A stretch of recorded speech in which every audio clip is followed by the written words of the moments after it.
Let's move on. Let's talk about Clement Lenglet now, because obviously we've got big problems in defence. On a loan, do we want to sign him on a permanent? Has he shown us enough that he should be here to stay as one of the main back three? We'll start with you, Josh. Are you a fan of Lenglet? I think he's awful, honestly. Like, I honestly think that this guy is just like, I don't know how he's a centre-back. He's so passive.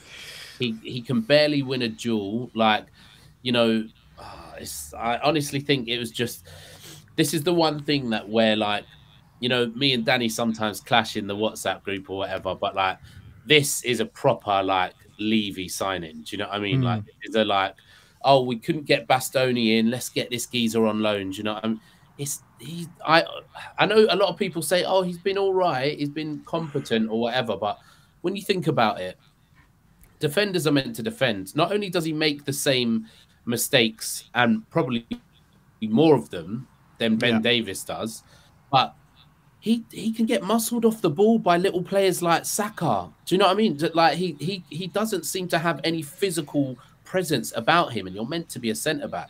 I know he can play a pass forwards, but first of all, you're meant to be a centre back. So at the end of the day, I just that doesn't bother me. I'd rather like my defenders be okay on the ball and monsters in the tackle, monsters in. Do you know what I mean? First, I'd rather them be both. But if they can only be one, then they need to be a physical presence. And I just think when I saw that report, I know it wasn't a good, you know, it wasn't really a reliable outlet or whatever. But when I saw that report that we might be keeping him, God, no, I really hope not. I think, in fact, I would like go as far as to say, I know this is a bit over the top, but and I know Conte won't be thinking like this, but I'd look to our academy instead of Lenglet. I'd say, like, who's the best centre back in our academy and give them a spot. This geezer's not. Give Charlie Sayers a go. Why not? Yeah, exactly. Did you see that picture of the small? Well, it was meant to be a small child holding Kulu's hands on the way into the back. Yeah, give him a shot at centre back. He's like 11, but he's like. But yeah. Josh, do you prefer him out on the left or in the middle of the back three? In the middle, he has less. He's exposed less, so it's like because he has someone either side of him to deal with the first duel, and he is probably one of the best passers, to be honest. Yeah. Although I do think Romero, just because he's so good in other aspects, people will then go and say, oh, but Lenglet's a great passer. But I think Romero's a better passer than Lenglet as well. Do you know what I mean? I think he's better at everything. And so, yeah, if you have to play him, I'd probably play him in the centre. But also, I don't know what his stats are in aerial duels or whatever, but to me, he doesn't give me confidence in the air. And at least Dyer can win a header. Do you know what I mean? So I'd still have Dyer over him in the middle. And you'd have Davis over him on the left, I'm guessing. 100%. 100%. Yeah, I mean, David Harris has been banging the Lenglet drum for the past 24 hours. I was on his show last night. He was doing it again. But Danny, what are you saying about Lenglet?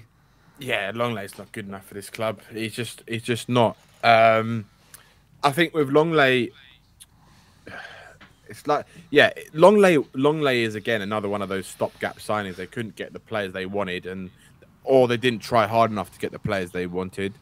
And they just got someone who was kind of available. They could get on a cheap until they could get who they want. And that to me is like it's not the mentality of a big club. If you're a big club, you go and get the player you want. Doesn't matter the price. Go and get the player you need. We've had this problem since Jan Vertonghen. Since 2018, we've had this problem, and we still haven't fixed it.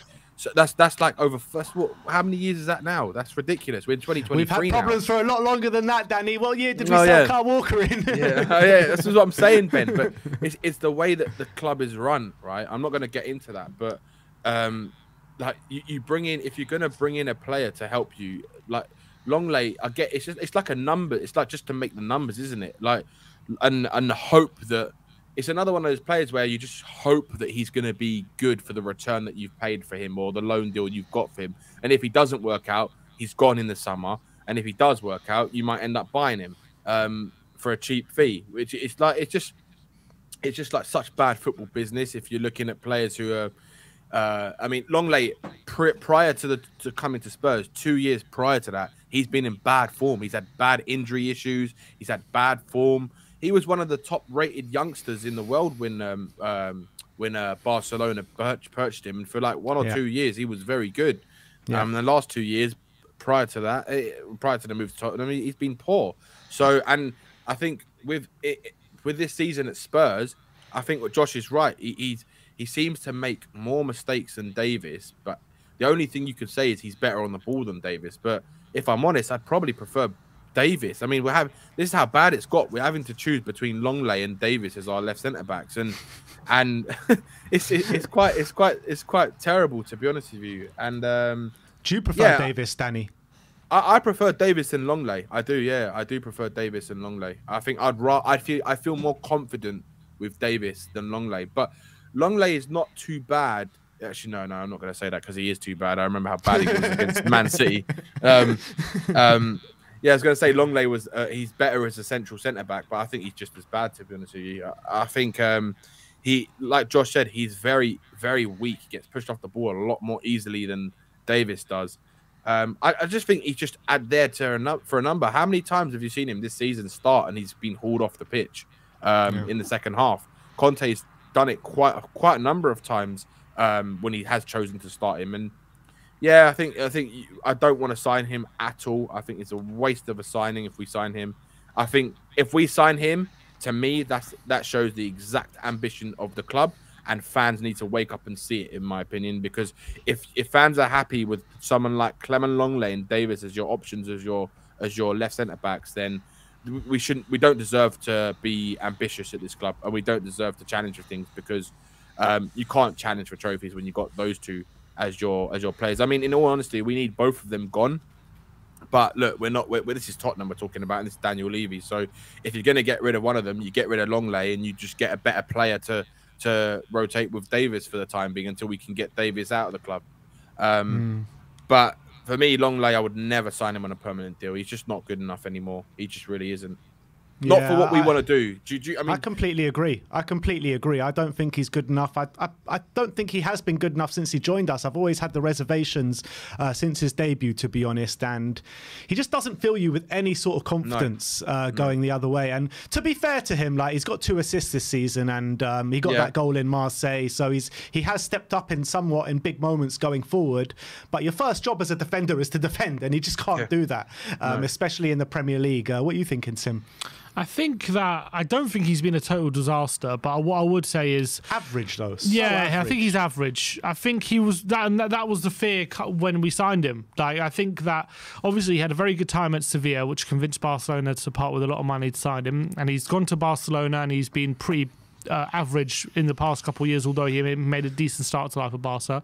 And we were hoping we could sign him and get him back to those levels at Sevilla and his early days at Barca, and he can surprise a few people. But unfortunately, apart from he made a decent start to his Spurs career, but apart from that, he's kind of been what we expected, which is a very average left-sided defender who has a mistake in him and is not very physical. I actually think when it comes to Champions League games, I think he has been a lot better in the Champions League games when the games are more technical, and maybe he doesn't have to use his physicality as much, and the game is much more about positional and his quality on the ball. And I actually think in Champions League he's been pretty good.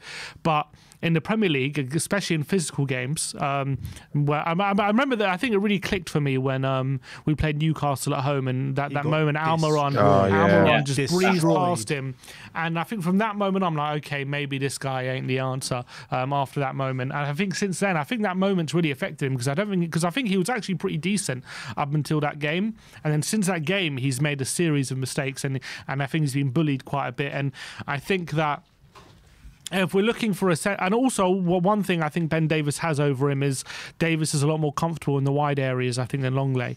Lenglet, when he gets forward and can swing and across, he looks okay. But when it comes to defending in wide areas, you worry about him. Whenever like an Almiron or a Saka, whenever he has to engage with one of these defenders, it feels like he gets very easily beaten in those wide areas when he has to use his pace and recovery tackle and stuff like that.